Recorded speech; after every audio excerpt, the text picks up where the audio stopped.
Hello everyone, welcome to the Ozark Outpost in Dixon, Missouri. This is going to be Germany and the Soviets, July 39. Quick housekeeping thing, I made a mistake on the last American turn and tried to lend lease money to Anzac. They weren't allowed to do that because Anzac is not at war with a major power, so I took the money back and put it in the U.S. bank where it belongs. Problem fixed. Okay, we started this new turn with our Latin America event roll, and we came up with war between Brazil and Argentina. Argentina will be German controlled and Brazil US controlled. Shut the door for a second. They didn't do a hell of a lot. They moved some guys around. The big takeaway from the outbreak of war was that the Argentine fleet left its home waters and went up there to the north and sank the two Brazilian ships without taking any losses. Other than that, about the only thing that happened was a little bit of non-combat movement down here. They both bulked up a little bit there where their border touches, but no attacks. Something may come out of that in the near future, we'll see. All right, now back to Germany. With their tech rolls, they got stage 1 of advanced mechanized, and they moved jet fighters to stage 2. They didn't do any spy ring rolls because they already have spies everywhere they're allowed to put them. With their counter espionage, they eliminated a U.S. spy in Berlin and turned, let me tip that down a little bit, eliminated the U.S. spy and turned the French spy to a double agent. All right, for their build, Germany decided to go with 4 medium panzers, and they saved 1 Reichsmark. Let's see. I forgot to mention down in Latin America, since we're already looked at what happened down there, both sides missed their recruitment rolls, so they didn't pick up any extra guys. Okay, now on to more things over here. Let's see. They started out, gotta tilt up a little bit. I've got a new phone in a new case here, and I don't have quite as much to grab a hold of to tilt the camera up and down, so. Okay. Germany has gone on the offensive. They started out by declaring war on Norway and attacking the Norwegian ships here in Sea Zone 13, which, as you can see, are now gone. They were sunk. The Germans didn't suffer any losses. The Norwegians did score 1 hit in defense, which the Germans took as a damage to their battleship. All right, then after winning the sea battle and clearing the Norwegians out, the 2 transports from the Baltic Sea here picked up 2 infantry and 2 Marines from eastern Germany and landed them here in southern Norway. And as you can see, they captured the territory without loss. So that gave Germany a boost of 1 to their economy, but more importantly, they captured a heavy water plant. So now they'll be able to produce heavy water as long as they can hang on to this territory. Okay, next, 2 Fallschirmjägers were picked up from Western Germany by 2 air transports and flown up here and dropped in Trøndelag. But, can you see that? Let me check here. Nope, no. There you can. They jumped into Trøndelag, and as you can see, they were both killed. The Norwegian militia held out and defended its territory. Okay, so after that, the Germans, still looking to the north, declared war on Denmark. Now, rather than facing the German fleet alone, the Danish coastal defense ship retreated into the North Sea back here to come under the protective umbrella of the British Home Fleet. The Germans then launched a land invasion of Denmark with 2 infantry and a light panzer. As you can see, they took it without suffering any casualties. All right. After Germany's victory over Norway, Herr von Ribbentrop approached Comrade Molotov and offered a truce and pact, which was accepted by the Soviets. So all that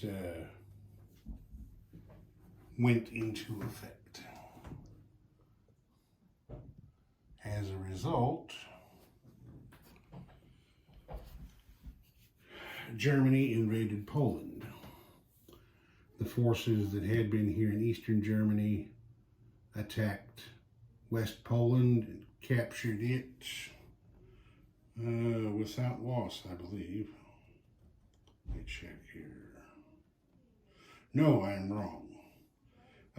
In attacking and capturing West Poland, the Germans lost 3 mechanized infantry. Okay, then the Germans who captured West Poland blitzed to attack Warsaw. And they captured that, surprisingly enough, even with the bonuses to the Poles, they captured it without taking any losses. Over here, forces in Bohemia attacked Dolinoski, and it looks like they may have lost in infantry, possibly. I don't remember, and I don't have it written down. Anyway, they captured the territory. So the Germans now hold the western half of Poland and Warsaw. They stopped here, of course, because the Molotov-von Ribbentrop Pact turns the eastern half of Poland over to the Soviets. This kind of works out for the Germans because there's only 1 extra IPP to be had over here, and they capture a territory adjacent to Soviet home country. The Soviets get a peacetime income increase roll that now they didn't get as a result. Okay.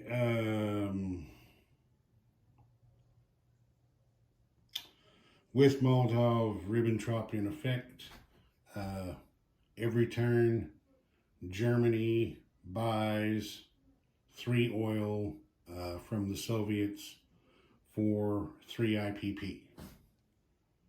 I forgot to do that at the end of the German turn. I did it, I corrected it during the Soviet turn, so the Soviets got their 3 rubles. They just didn't have a chance to spend them, but I don't think that's going to hurt them. So Germany spent 5 oil in total. They collected 5 oil from their own resources, and then the 3 that they bought from the Soviets. And Germany's income is boosted up to 28 marks.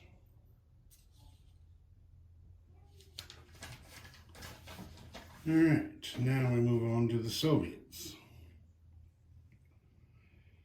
They started with their tech rolls, which, as a result of Molotov-Ribbentrop, the Soviets get an extra tech roll as part of the agreement. So their rolls got them stage 2 of wartime economy and stage 3 of heavy bombers and long-range aircraft. All right, there weren't any spy rolls because they already have spies everywhere they're allowed to put them. Their counter-espionage roll missed. The Soviets then, following the conditions of their pact with Germany, took advantage of said situation and annexed the Baltic states. Estonia, Latvia, and Lithuania. And these were just walk-ins. This is a non-combat annexation. They moved an infantry from Leningrad in here to Estonia to capture it, and infantry from northern Belarusia into Latvia to capture it. And since there wasn't any fighting, they just had to combat move a guy in there. I don't know if that would be a combat move or not. Well, we called it one. The air transport took infantry back here from Moscow and flew him into Lithuania to land an infantry to annex that country. Like I said, since this is an annexation, I'm not going to, lose any sleep over an infantry just flying in there and taking it. Now, if it was a situation that called for combat, then naturally it would have had to have been an airborne unit to pull that off. But I think we're okay.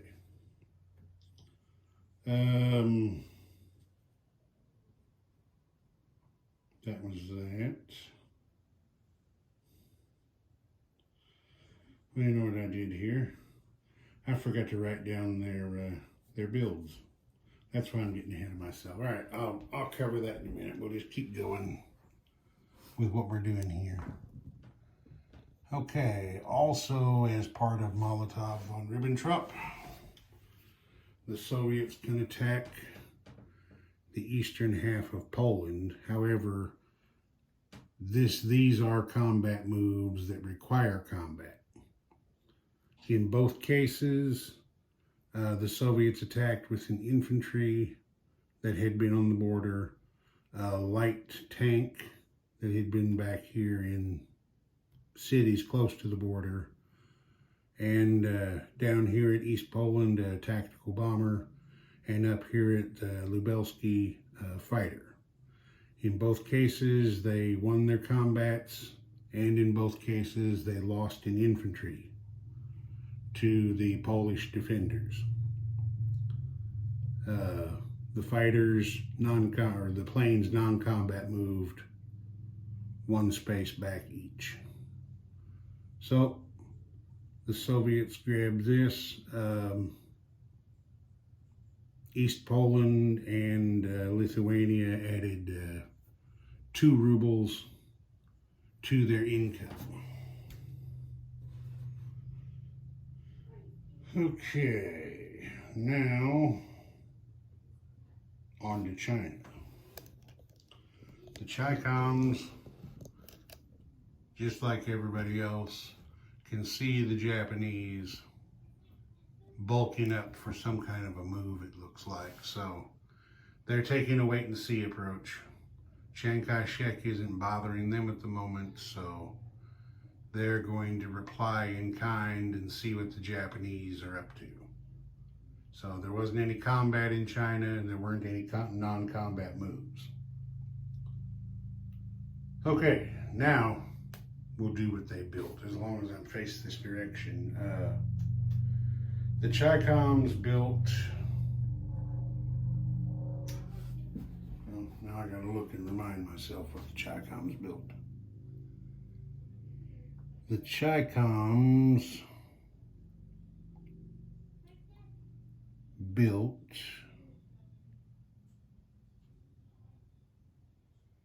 an infantry and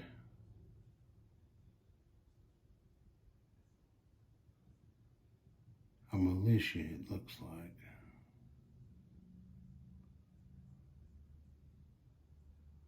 Well, anyway, the infantry, I remember, went to Peking, and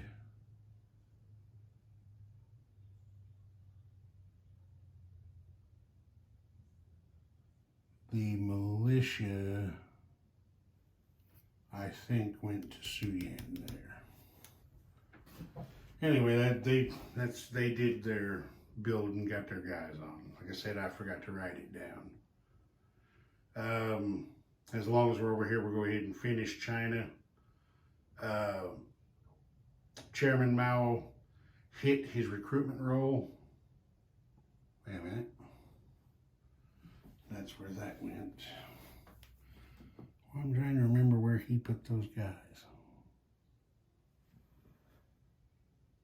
Oh, I didn't put the guys on the board yet. That's why I'm having a little confusion here. Okay, now we got her straightened out.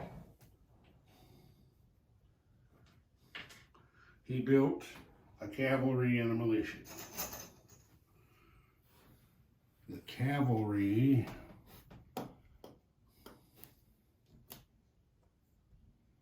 is going to go right here to Suyan.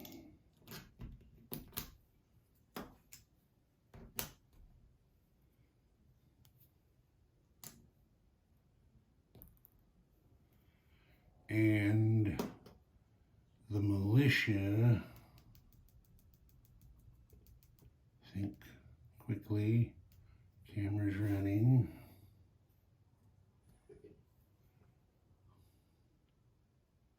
I think the militia is also going to go to Suyan.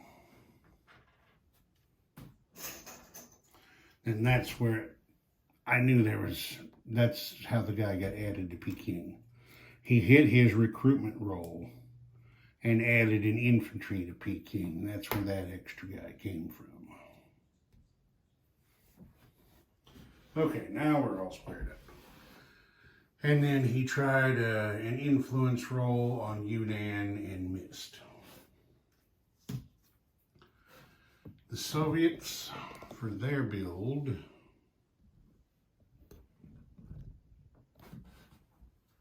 did 2 cavalry and a militia.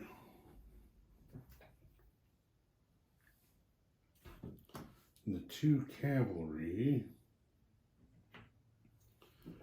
are going, well, I'm going to have to use this for now because I forgot to get a Russian cavalry out.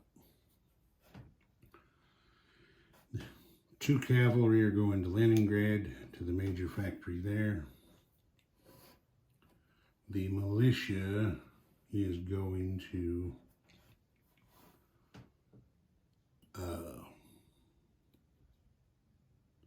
get over there. The militia is going to Western Ukraine.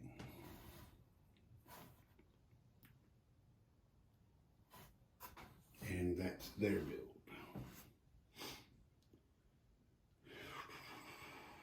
Okay, the Soviets, since this is, let's see.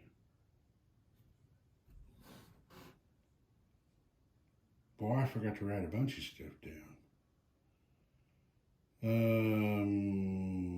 All right, we'll go ahead and do this. Their oil, let's see, they had land operations, they had air operations, and they had strategic movement. Because over here, I know what happened. I got interrupted in the middle of playing this turn, and that has thrown me off a little bit.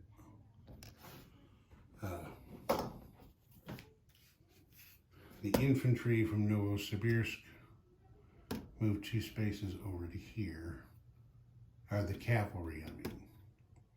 The infantry that was here did strategic rail over here to Chita to join that force. And then there was another, since they get 2 strategic rail movements and they're paying the oil cost, I figured they might as well go ahead and do both of them. So they moved a guy here from Saratov over to southern Belarusia. Right there, if you can.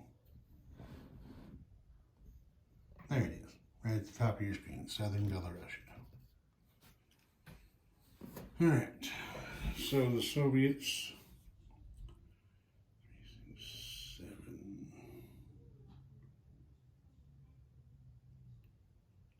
They collect 4 oil, they spent 3 oil, so they had a net gain of 1. And then since this is July 39, everybody's peacetime income increase rolls kick in. So the Soviets got a 6 on their sleeping bear roll, which boosted their income up to, if I get on the chart over here, yeah. Their main marker you can see there on the right boosted that up to 14. The one on the left, of course, is the 2 IPP they got for Lithuania and East Poland. So the Soviet income is a total of 16. All right. And then I got to pay in the money. They got their 16 plus the 3 for the oil that Germany was required to buy from them. I straightened that out. So the Soviets will have 19 next turn, and the Chi-Coms will have 5. Ozark Outpost, over and out.